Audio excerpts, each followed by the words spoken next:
Hey guys, welcome back to RPO Restorations. Today we're going to be talking about one of GM's forgotten engines. An engine that was once the mainstay of General Motors' rear-wheel drive lineup.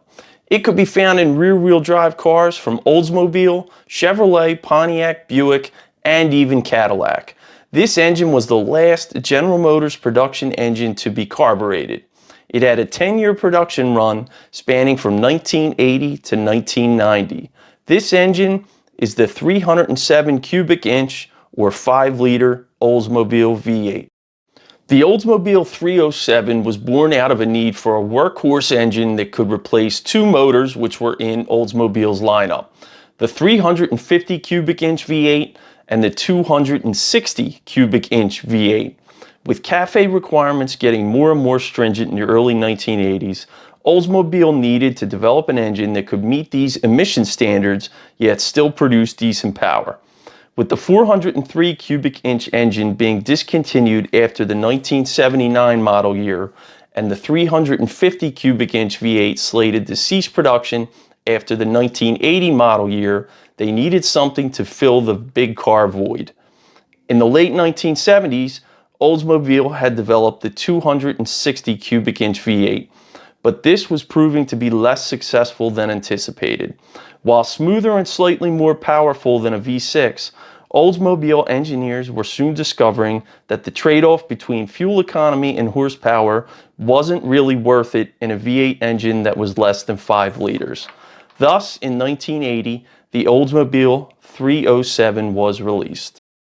In 1980, the Oldsmobile 307 was rated at 148 horsepower and 250 pound-feet of torque. In its first year of production, it was topped with a mechanical Rochester quadrajet carburetor. From 1981 onward, it came equipped with an electronically controlled quadrajet along with GM's computer command control system. The engine was offered as a top-of-the-line power option in most cars, usually a step or two above a V6. As the 80s progressed, it was often one of two power options buyers could pick, as most other 8-cylinder engines were phased out. Throughout its run, the engine saw two different head designs being used and was offered in two different versions, a standard LV2 or Y code version and the high-performance LG8 or 9 code version. Most often you would find a standard version under the hood. These originally produced 148 horsepower and 250 pound-feet of torque until mid-1985, and 148 horsepower and 250 pound-feet of torque onward. If you were looking at a 1983 or 84 Hurst Olds, a 1985 to 87 Cutlass 442, or a 1985 to 88 Cadillac Brougham, you would find a better version, as these were the only cars you could get the high-performance variant in.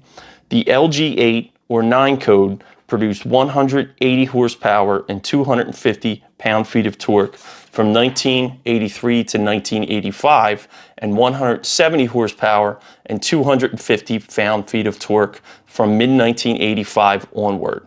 These differences were brought about by a head design change, which I will talk more about shortly. The high-performance version also came with a dual snorkel air cleaner, the second snorkel opening at wide open throttle, stiffer valve springs, a larger vibration dampener, a slightly longer duration camshaft, a catback dual exhaust system, and richer secondary metering rods in the carburetor. The only major change to the engine during its run was the head design. It was originally equipped with 5A stamped heads. These heads had a flat tappet cam and standard intake. Sometime during the 1985 model year, production shifted over to the 7A head design. These came with roller lifters and a swirl port intake design, which supposedly resulted in a better mixture of the air and fuel entering the combustion chamber. This change was responsible for a slight loss in horsepower, but an engine that reached peak power at lower RPMs. The Oldsmobile 307 could be found in just about every rear-wheel drive car General Motors offered during the 1980s, from the mid-size G-body up to full-size Cadillacs and everything in between. It could even be ordered in Buick Regals equipped with the T-Type package towards the end of their run. It was last offered in the 1990 Oldsmobile Custom Cruiser, making it the last carbureted engine sold by General Motors. I hope you enjoyed this video. Don't forget to tap that subscribe button.